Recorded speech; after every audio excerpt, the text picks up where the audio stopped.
नमस्कार, सीएनबीसी आवाज पर आप देख रहे हैं खास मुलाकात और आज मेरे खास मेहमान हैं श्री आर.एस. बुटोला, जो इंडियन ऑयल कॉरपोरेशन के चेयरमैन हैं और तीनों जो पेट्रोलियम की कंपनियां हैं, Indian oil, Bharat petroleum, Hindustan petroleum, इनकी तरफ से अभी इन्होंने ये समझाने की कोशिश की है लोगों को कि क्या कॉन्टेक्स्ट था जिसमें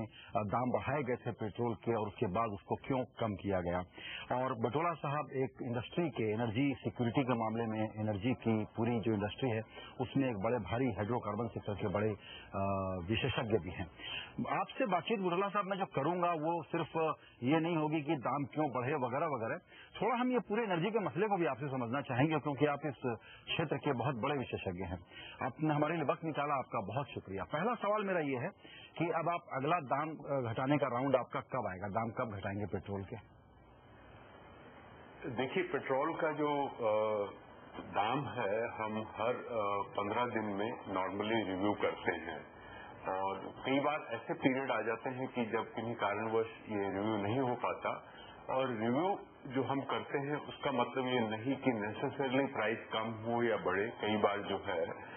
प्राइस उसी लेवल पे अगर इंटरनेशनली रहता है तो हम जो है रिव्यू करके उसको वहीं छोड़ देते हैं। बट एक साइकिल जो पीछे हम लोगों ने फॉलो की है वो 15 दिन की है। अब सुझाव कई जगह से आए हैं कि ये साइकिल शायद चेंज होनी चाहिए, महीने की होनी चाहिए, या कुछ ये भी आए हैं सुझाव की कम पीरियड की होनी चाहिए।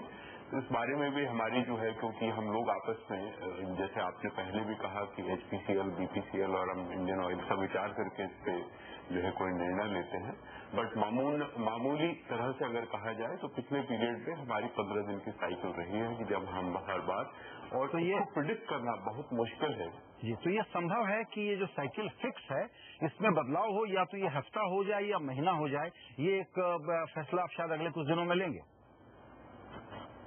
नहीं, ये बहुत समय से ऐसे इस तरह के सुझाव आते रहे हैं। अभी इस पे कोई बहुत, जिसे हम कहना चाहिए कि कंसीडर्ड व्यू जिसे बोलना चाहिए कि वो नहीं इसमें लिया गया है और हम लोगों औरों के भी सुझाव वगैरह इसमें मांग रहे हैं और अगर ये लगता है कि साइकिल को बढ़ाया जाए, कि जो अधिकतर ऐसे सुझाव आए हैं, तो एक सब ये निर्णय लेना पड़ेगा। इसमें हमें अपने बोर्ड को, अपने स्टेक होल्डर को भी इसमें पूछना पड़ेगा। तो मैं ये नहीं कहूंगा इस समय कि इस बारे में कोई हम बहुत जल्दी निर्णय लेने वाले हैं, पर अगर ऐसे सुझाव आते हैं और हमारे बोर्ड और स्टेक होल्डर्स का भी ये इसमें वो रहता है और कंपनियों का भी ये विचार रहता है कि हाँ, इस साइकिल को चेंज किया जाए, तो इस बारे में सोचा जाता है। तो अभी जो क्रूड के भाव हैं और रुपया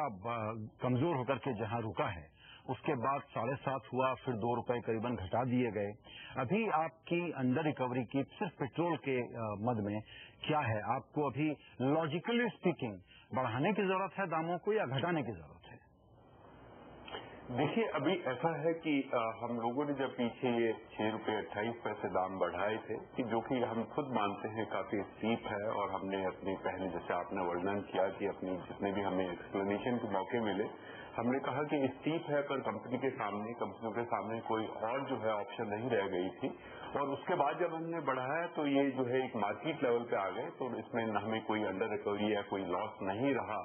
और जब हमने पिछली साइकिल में इसको रिव्यू किया तो जो है इसको 3 तारीख से घटाया गया, जो है मार्केट लेवल पे सेल टैक्स मिला के, जैसे दिल्ली में 2 रुपया 2 पैसे इसको कम किया गया और स्टेट्स में सेल टैक्स के हिसाब से थोड़ा ऊपर या ज्यादा रहा। तो ये प्राइस के जो इंटरनेशनल मार्केट है उसके बेसिस पे ही किया गया। और हमारा ये मानना है कि भविष्य में भी अगर प्राइसेस नीचे होते हैं तो हम लोगों की यही उद्देश्य रहेगा कि इन प्राइसेस का बेनिफिट हमारे कंज्यूमर्स को मिले। एक जो घटने का काम हो सकता है वो अनुमान ये है कि अब स्टेट और केंद्र बात कर रहे हैं और जो स्टेट लेवीज हैं, वैट हैं, इनको कम कर दिया जाए। आपको उम्मीद है कि इस फ्रंट पे जल्दी कुछ होगा? हाँ, आज की डेट में जैसे पेट्रोल के ऊपर शायद अराउंड 39-40% जो है वो एक टैक्सेस का जो है कंपोनेंट है,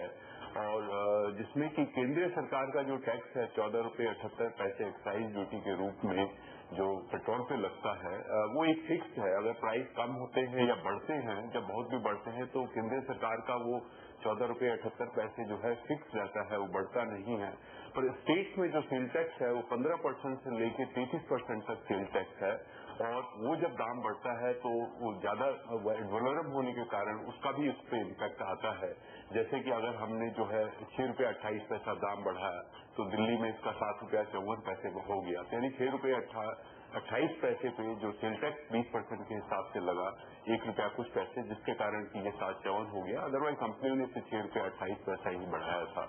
तो इस हिसाब से हम समझते हैं कि, और आज की डेट में देखा जाए तो 18 रुपया 19 रुपया की सेल टैक्स कई स्टेट्स में है, जो कि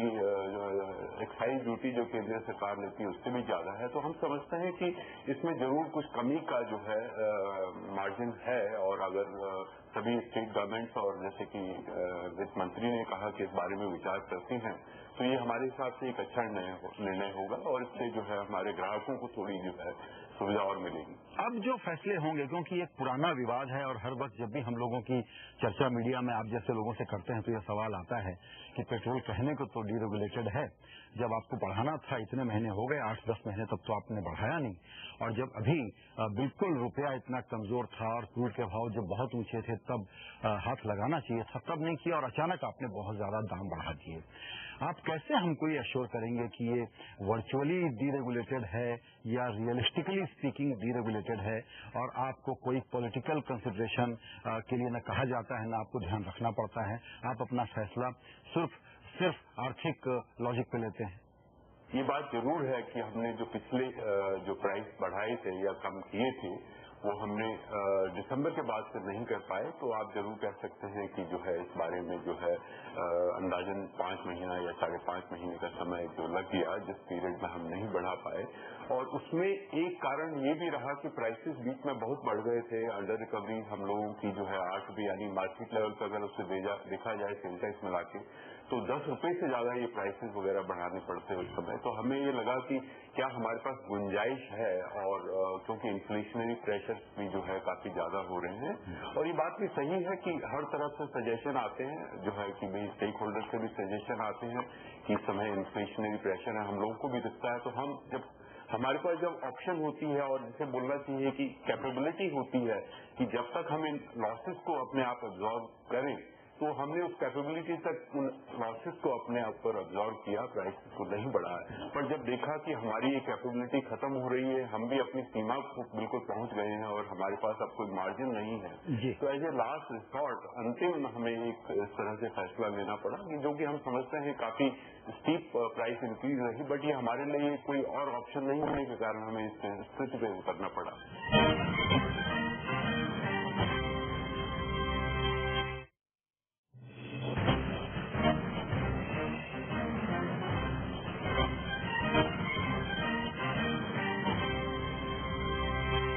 जो परसेप्शन है दिमाग में वो ये है कि साहब तेल कंपनियां बहुत तकलीफ में हैं, क्योंकि बहुत घाटा उनको उठाना पड़ता है सब्सिडी की वजह से, और जितनी भरपाई होती है उसके बाद भी देखिए अंडर रिकवरी कितनी ज्यादा है। लेकिन अचानक जब आपने दाम बढ़ाए इस बार, तो उसके बाद ये बातें आने लग गई कि विंडफॉल प्रॉफिट हो रहा है तेल कंपनियों को। इसको जरा समझाइए कि ये बात क्यों कही गई, दरअसल आपकी प्रॉफिटेबिलिटी का हाल कैसा है और आपको क्यों नहीं प्रॉफिटेबल होना चाहिए? हमने अपने जब एनुअल परफॉर्मेंस को जब हमने शेयर किया, जो हमारे बोर्ड ने रिव्यू किया, और उसके बाद हमने शेयर किया पब्लिक के साथ जो है थ्रू मीडिया, और अपनी और जो हम लोग बैलेंस शीट वगैरह पब्लिश करते हैं, तो उसमें फोर्थ क्वार्टर के रिजल्ट भी पब्लिश हुए और सालाना भी पब्लिश हुए। अब क्योंकि हमें पहले 3 क्वार्टर्स में काफी घाटा हुआ था, क्योंकि हमें सरकार से जो हम लोगों की जो ये डीजल और एलपीजी और एसकेओ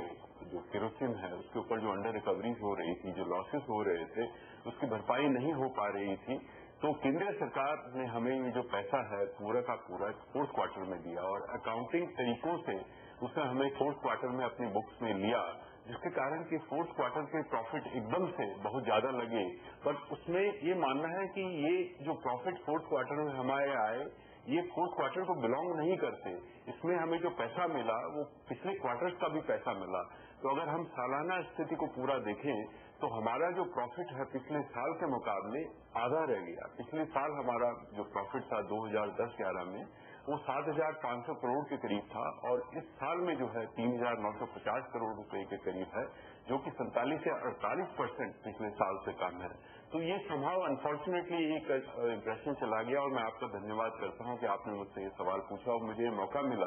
कि हमारे प्रॉफिट इनफैक्ट आधे रह गए हैं पिछले साल के मुकाबले और इन आधे प्रॉफिट रहने के कारण इस साल में हमारी जो रिटर्न ऑन कैपिटल एम्प्लॉयड है वो 3.4% है केवल। और आप खुद ये मानेंगे कि इसके लिए कोई विशेषज्ञ होने की जरूरत नहीं है कि एक कंपनी के रिटर्न कैपिटल एम्प्लॉयड में 3.4% रहे तो क्या आप खुद ही मतलब इस बात को अच्छा मानेंगे, अच्छा सबूत मानेंगे। तो हमारे लिए एक बड़ी चिंता की विषय है कि जो है रिटर्न जो है कोई भी कंपनी है उस बात से खुश नहीं हो सकती कि उसके रिटर्न केवल 3.4% है। इंडियन ऑयल का हमारी 4 लाख करोड़ रुपए की जो है 4,28,000 करोड़ रुपए की सेल्स है और इस पे हमें 4,000 करोड़ से कम प्रॉफिट हो रहा है जो कि 1% से भी कम है। और हमें हर साल अपनी रिफाइनरीज को मॉडर्नाइजेशन करने के लिए देखिए यूरो 2 से जो है यूरो 3 और यूरो 4, यूरो 3 आज पूरे देश में है, यूरो 4 जो फ्यूल है वो 20 शहरों में है। और इस स्थिति में लाने के लिए कि इन्वायरमेंटली बेटर फ्यूल हमारे ग्राहकों को उपलब्ध हो, इंडस्ट्री ने जो है 32,000 करोड़ रुपए खर्च इसके ऊपर किए। तो ये पैसा कहाँ से आएगा? हमारे को गांव में जो नए नए गांव आ रहे हैं, नए नए जो अर्बन सेंटर्स आ रहे हैं जहां ग्रोथ हो रही है वहां पर अपना नेटवर्क फैलाना है, पाइपलाइन फैलानी है, एलपीजी के बॉटलिंग प्लांट आने हैं, तो ये सब पैसा कहाँ से आएगा? तो हमारे हिसाब से इंडियन ऑयल जैसी कंपनी को हर साल जो है 10,000, 12,000, 13,000 करोड़ रुपए का प्रॉफिट जब होगा तभी ये जो है इतनी बड़ी अपनी कैपिटल नीड्स को पूरा कर पाएगी और उस हिसाब से 3,000, 4,000 करोड़ का प्रॉफिट जो है बहुत कम है। बिल्कुल, दरअसल आपका प्रॉफिट कम है और जैसा आपने खुद बताया कि रिटर्न ऑन इन्वेस्टमेंट देखा जाता है, इसीलिए इसको मैं और लोगों को समझाने के लिए जो लोग इस बात की आलोचना करते हैं ताकि उनको साफ हो जाए, ये भी समझना चाहूंगा कि अगर आपकी प्रॉफिटेबिलिटी खराब होती है और आप ब्लू चिप का दर्जा नहीं पाते तो आपके लिए कैसे जो आपको पैसे लेने पड़ते हैं बाजार से वो आपके लिए महंगा होता है, उधार मिलने में दिक्कत होती है, ये खतरा सामने आ सकता है कि आपकी जो और 83% की हमारी इंपोर्ट नीड है आप लोगों के जरिए उस पर इम्पैक्ट पड़ सकता है, इसलिए खतरनाक है इस तरह के सवाल खड़े करना। आपने जो कहा ये बहुत सही है कि अगर हमारी प्रॉफिट नहीं होंगे, हमारी रेटिंग अच्छी नहीं हो पाएगी तो हम मार्केट से पैसा नहीं उठा पाएंगे और अगर हम मार्केट से हमें बोरोइंग नहीं मिलेगी तो हम इंपोर्ट के लिए जो क्रूड हमें खरीदना पड़ता है, आपने बताया कि 80% हमें क्रूड खरीदना बाहर से पड़ता है, उसको हमें कैश में पेमेंट करनी पड़ती है, डॉलर्स में पेमेंट करनी पड़ती है और जब हमें लोन नहीं मिलेगा बैंकों से तो हम वो नहीं कर पाएंगे और जब वो नहीं कर पाएंगे तो प्रोडक्ट शॉर्टेज होगी और वो ग्राहकों के लिए ना कंपनी के लिए अच्छा है ना ग्राहकों के लिए अच्छा है, किसी के लिए भी अच्छा नहीं है। तो हमारी समझ से ये लोगों को समझना चाहिए कि इंटरनेशनली दाम जो ज्यादा है और अगर कंपनियों को बढ़ाने हैं तो उनके ही फायदे के लिए है कि प्रोडक्ट जो है अवेलेबिलिटी रहे और कंपनियां बहुत प्रॉफिट नहीं कमा रही हैं, कंपनियां केवल बाजार में दाम ज्यादा होने के कारण दाम को बढ़ा रही हैं।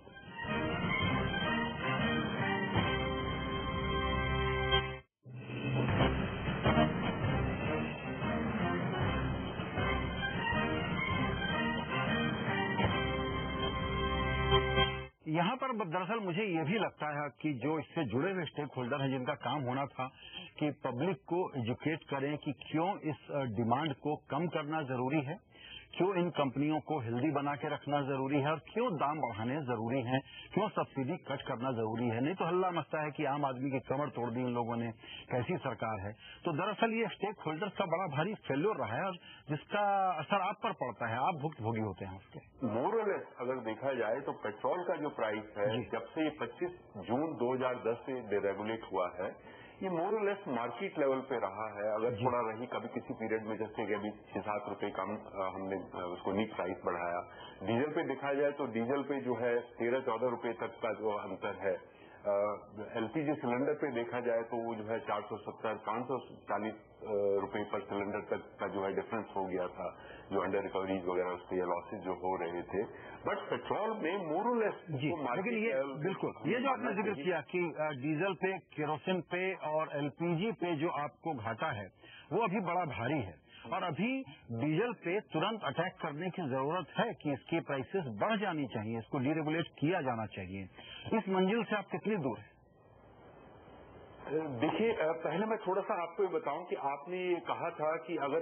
पेट्रोल के बारे में बताना चाहता हूं कि मार्केट प्राइस के पास होने के कारण पेट्रोल का जो कंजम्पशन है वो कम हुआ है। लोग जब प्राइस मार्केट का देते हैं तो जो है उसको एफिशिएंटली यूज किया जाता है, थोड़ी कंजर्वेशन होती है, उससे ग्राहकों को भी फायदा होता है, एनवायरमेंटली भी जो है देश को फायदा होता है। और पेट्रोल की जो कंजम्पशन 10% थी पिछले साल में, यानी 2010-11 में 10% थी, वो 2011 में 5.6% रह गई। जबकि डीजल, जिसमें जो कि पेट्रोल से काफी कम है, उसकी ग्रोथ जो है 7.5% या 6% हुआ करती थी, वो अब 7.8% हो गई, यानी 1% से थोड़ा ज्यादा उसमें जो है ग्रोथ हुई है। तो जो है अगर प्राइसेस मार्केट लेवल पे रहते हैं तो जो है उसका बेटर यूज होता है, थोड़ा कंजर्वेशन होता है, उसको एफिशिएंटली यूज किया जाता है, क्योंकि चिंता रहती है तो वो हर एक देश के लिए, इकोनॉमी के लिए, आफ्टर ऑल देश को भी तो इम्पोर्ट करना पड़ता है, केंद्र सरकार को भी तो पैसे देने पड़ते हैं। जहां तक आपने डीजल का सवाल पूछा, तो डीजल का जो निर्णय लेना है वो डीजल, एलपीजी और केरोसिन का निर्णय सरकार को लेना है। और अगर आप हमसे पूछें, सरकार हमसे ज्यादा अच्छी तरह जानती है, बट हमसे पूछा जाए कि हमारे इस बारे में एज ए कंपनी या एज ए इंडिविजुअल क्या विचार है, तो हमें समझते हैं कि लास्ट ईयर में जो है डीजल, एलपीजी और केरोसिन के ऊपर सरकार ने जो हमारी 3 तेल कंपनियां हैं, इनको 1,38,500 करोड़ रुपए की भरपाई की, जिसमें कि 83,500 करोड़ रुपया केंद्र सरकार ने खुद दिया और बाकी जो पैसा है वो हमें अपस्ट्रीम कंपनी के द्वारा मिला। तो अगर सरकार एक साल में 83,500 करोड़ रुपए और दूसरा अपस्ट्रीम कंपनी का शेयर मिला के 1,38,500 करोड़ रुपए की सहायता देती है, और इतना जो है यानी प्राइसेस कम है मार्केट में, जो कि केंद्र सरकार और हमारी अपस्ट्रीम कंपनियां भरपाई कर रही हैं, तो केंद्रीय सरकार का अपना बजट जो है वो भी एक लिमिटेड बजट है। हमारे हिसाब से 14-15 लाख करोड़ रुपए का सरकार का बजट होगा, और सरकार के और भी उसमें खर्चे होते हैं, उनकी पब्लिक वेलफेयर के लिए और भी एक्सपेंडिचर करने पड़ते हैं। तो हमारे हिसाब से जो है अगर ये अंडर रिकवरीज और सब्सिडीज कम नहीं होती हैं तो और कहीं न कहीं असर पड़ेगा, और हम समझते हैं कि जो है देश की प्रगति के लिए जरूर है कि इन बात पे ध्यान दिया जाए। क्रूड के दाम जिस तरह से गिरे हैं उस पर अब आपका आउटलुक क्या है, और आप लोगों को क्या ये उम्मीद तो नहीं है कि भाव और ज्यादा गिर जाएंगे तो शायद हमको और बढ़ाने की, या डीजल पर भी प्रेशर कम हो जाएगा, तो अभी भाव बढ़ाने की जरूरत नहीं है क्योंकि वो पॉलिटिकली कन्वीनियंट रास्ता है। क्रूड पर आउटलुक क्या है आप लोगों का? देखिए, क्रूड प्राइसेस को प्रिडिक्ट करना किसी बड़े एक्सपर्ट को भी बहुत मुश्किल है, क्योंकि ये बहुत ही, इसमें जो है इंटरनेशनल डिमांड और सप्लाई और जियो पॉलिटिक्स जो एक वर्ल्ड में चलती है ऑयल के नाम पर, इसका काफी प्रभाव पड़ता है, और बहुत ही कम ऐसे लोग हैं कि जो सही प्रोड्यूस कर पाए हैं इसको लॉन्ग टर्म के लिए। बट अगर शॉर्ट टर्म में हमें पूछा जाए, और जो हम लोग भी अपनी जो है इस बात को कि क्या विशेषज्ञ, क्या रिसर्च एनालिस्ट वगैरह जो है जो इस बारे में अध्ययन करते हैं उनका क्या विचार है, तो आउटलुक ये है कि अभी कुछ महीने शायद, यानी कि कोई बड़ा हादसा ना हो जाए, कहीं कोई डिस्टर्बेंस ना हो जाए, कहीं कोई फील्ड में कोई अचानक शटडाउन ना आ जाए, कोई पाइपलाइन में डिस्टर्बेंस वगैरह ना आ जाए वर्ल्ड में कहीं, तो अगर ऐसा नहीं होता है तो अभी ये मानना है कि प्राइसेस थोड़े सॉफ्ट रहेंगे, क्योंकि वर्ल्ड की जो इकोनॉमी है इस समय चैलेंज में है और उसके लिए रिसेशनरी कंडीशन जैसे चल रही हैं। तो ये है मानना है कि यूरोप में ग्रोथ कम हुई है, अमेरिका में ग्रोथ कम हुई है, पेट्रोलियम प्रोडक्ट्स वगैरह की, गैसोलीन की, पेट्रोल वगैरह की जो है, तो उसके कारण ये प्राइसेस कम आए हैं, और ऐसा मानना है हम लोगों का कि कुछ समय ये स्थिति रहेगी, और ये हमारे लिए अच्छी बात है, एज ए कंपनी हमारे लिए अच्छी बात है, हमारे ग्राहकों के लिए अच्छी बात है। बट चिंता के विषय भारत में ये है कि रुपया जो है वो डेप्रिशिएट होता जा रहा है, और काफी ज्यादा, यानी 55 रुपए 50 पैसे 56 रुपए से ऊपर चला गया था।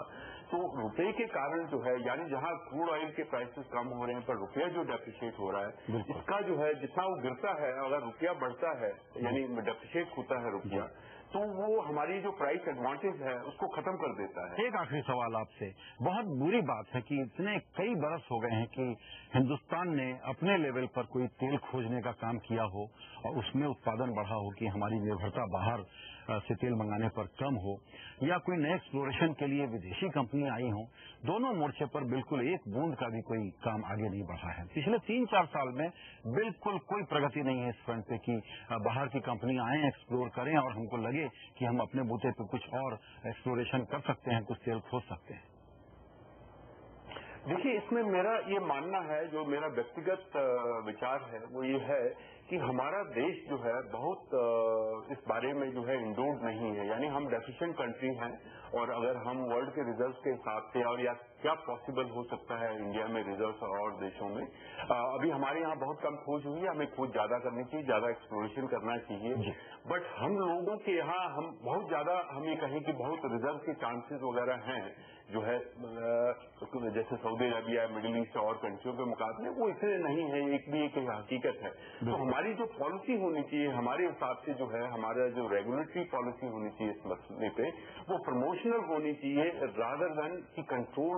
वाली रही हो। तो यानी we should have a regulation for promotion rather than regulation for control. And अगर हम रेगुलेशन फॉर प्रमोशन करते हैं इंडस्ट्री की ग्रोथ वगैरह के लिए, तो हम समझते हैं कि इसमें जो है एक अच्छा वातावरण होगा और कंपनियां भी ज्यादा इन्वेस्टमेंट कर पाएंगी। पर दूसरी बात ये भी है कि इंटरनेशनली इसमें रेस्ट्रिक्शनरी कंडीशंस हैं, कंपनियां भी जो है कितना ही प्रमोशनल रोल हो, कितने ही अच्छे यहाँ फिस्कल पॉलिसी वगैरह हो जाए जो है पेट्रोलियम से रिलेटेड, बट क्योंकि कंपनियां जो विदेशी कंपनियां हैं वो भी इस समय देख रही हैं कि रिसेशन है, उनको कहाँ इन्वेस्ट करना चाहिए, कहाँ नहीं इन्वेस्ट करना चाहिए, तो थोड़े समय ये समस्या जरूर रही। बिल्कुल, बाजार के तर्क पर आपका बिजनेस चले, और जो बात आपने कही कि इसका रेगुलेशन कंट्रोल वाला न हो, प्रमोशनल हो, ये 2-3 पॉलिसी की वो बड़ी बातें हैं जिस पर हम उम्मीद करेंगे कि लॉजिक के सहारे हम लोग आगे अपना काम चलाएं। बुटोला साहब, आपने ये जो पूरा पर्सपेक्टिव समझाया आज खास मुलाकात में आकर के, इसके लिए आपका बहुत धन्यवाद। नमस्कार।